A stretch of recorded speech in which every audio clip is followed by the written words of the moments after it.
हत्या के आरोपी सोनम ने शादी के 11 दिन पहले ही पति की हत्या की साजिश रची थी। हत्या के बाद सोनम आराम से 13 दिन तक इंदौर में रही, लेकिन जब पकड़े जाने का डर सताने लगा तो विक्टिम कार्ड खेलने के लिए इंदौर से सिलीगुड़ी के लिए रवाना हुई।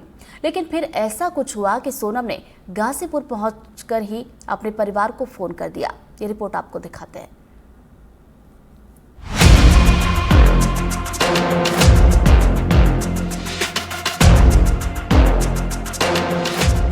राजा हत्याकांड के आरोपी राजा की पत्नी राज, विशाल, आकाश और आनंद पुलिस रिमांड पर हैं।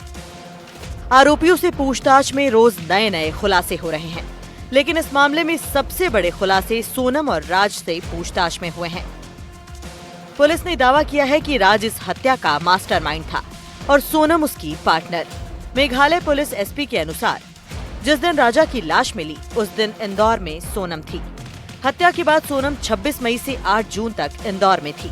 राजा की हत्या का प्लान शादी के 11 दिन पहले ही बना। हत्या का मास्टरमाइंड राज कुशवाहा था और सोनम पार्टनर थी। फरवरी महीने से सोनम को गायब करने की प्लानिंग थी। आइडिया ये भी था कि सोनम को नदी में कूदा हुआ दिखाया जाए, फिर किसी की हत्या कर लाश का इस्तेमाल किया जाए, उसका शव जलाकर बताते कि ये सोनम है। आरोपी इन प्लान को अंजाम नहीं दे पाए। राजा की हत्या को लेकर भी एक बड़ा खुलासा हुआ है। दावा किया जा रहा है कि सोनम ने राजा को 4 बार मारने की कोशिश की। 3 बार वो सफल नहीं हो पाई, लेकिन चौथी बार उसे अपने खूनी मंसूबों को पूरा करने का मौका मिल गया। तीनों किलर पहले ही गुवाहाटी पहुंच चुके थे। सोनम, राजा कामाख्या दर्शन करने पहुंचे। किलर 19 मई को गुवाहाटी पहुंच गए थे। पहला प्लान गुवाहाटी में ही मर्डर का था। सोनम का शिलोंग और सोहरा का प्लान था। इस वजह से तीनों किलर वहां पहुंच गए। राजा की हत्या 2 से 2:18 के बीच हुई। सोनम ने खून से सना रेनकोट आकाश को दे दिया। आकाश ने रेनकोट और अपनी शर्ट फेंक दी। वापसी में एक स्कूटी को सोनम चला रही थी, फिर स्कूटी आकाश ने ले ली। सोनम पीछे बैठी। सोनम ने टैक्सी की, विशाल ने उसे बुर्का दिया। सोनम ने बुर्का पहना और टैक्सी से गुवाहाटी आई। सोनम और राजा से पूछताछ में जो एक चौंकाने वाला खुलासा हुआ है कि राजा की हत्या के बाद सोनम 13 दिनों तक इंदौर में रही। शिलोंग से गुवाहाटी टैक्सी से गई, गुवाहाटी से सिलीगुड़ी बस से गई, सिलीगुड़ी से पटना ट्रेन से, पटना से आरा बस से पहुंची, आरा से लखनऊ ट्रेन से और लखनऊ से इंदौर बस से पहुंची।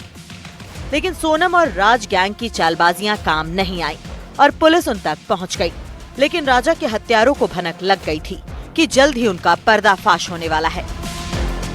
शिलोंग में मीडिया ने टूरिस्ट गाइड का इंटरव्यू किया। गाइड ने बताया कि उसने 3 लोगों को देखा था। तीनों को पता चला कि उनकी पहचान हो गई है। तभी राज ने सोनम से कहा, इंदौर से निकल जाओ, सिलीगुड़ी के पास जाकर खुद को विक्टिम बताओ। लेकिन सोनम के सिलीगुड़ी पहुंचने से पहले आकाश पकड़ा गया। ये जानकारी मिलते ही राज ने फिर से प्लान बदला।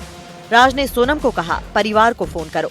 राज ने कहा, खुद के अपहरण की कहानी बताओ। इसी के बाद सोनम ने गाजीपुर के ढाबे से फोन किया। हत्या के पीछे लव एंगल राजा को रास्ते से हटाना था।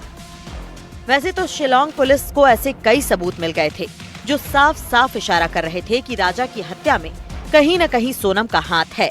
लेकिन रेंट पर ली गई स्कूटी में लगा जीपीएस वो पहली कड़ी थी जिसने पुलिस के मन में सोनम के प्रति शक पैदा किया।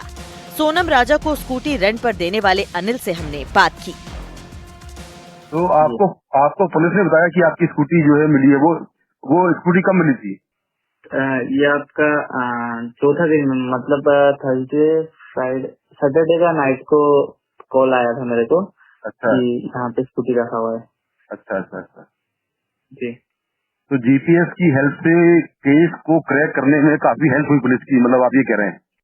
जी, वो पुलिस भी, सर लोग भी बहुत मेहनत किए हैं यहाँ का, क्योंकि एक स्टेट को बदनाम किया जा रहा था। सब लोग बोल रहे थे कि मेघालय लोग ऐसे ऐसे, हम ऐसे नहीं है। तो वो सब हम लोग प्रूफ करने के लिए सब एकजुट होके हम लोग हेल्प किया पुलिस को। तो अभी ये रिजल्ट सामने आ गया है। राजा की हत्या के लिए सोनम, राज और उसके दोस्तों ने बहुत ही शातिर प्लान बनाया था। हत्यारों को लगा कि उन्होंने हत्याकांड के सारे सबूत मिटा दिए हैं, लेकिन फिर भी शिलोंग पुलिस एक एक कड़ी को जोड़कर इंदौर में छिपे बैठे हत्यारों तक पहुंच गई। शिलोंग से मुकेश सिंह सेंगर की रिपोर्ट।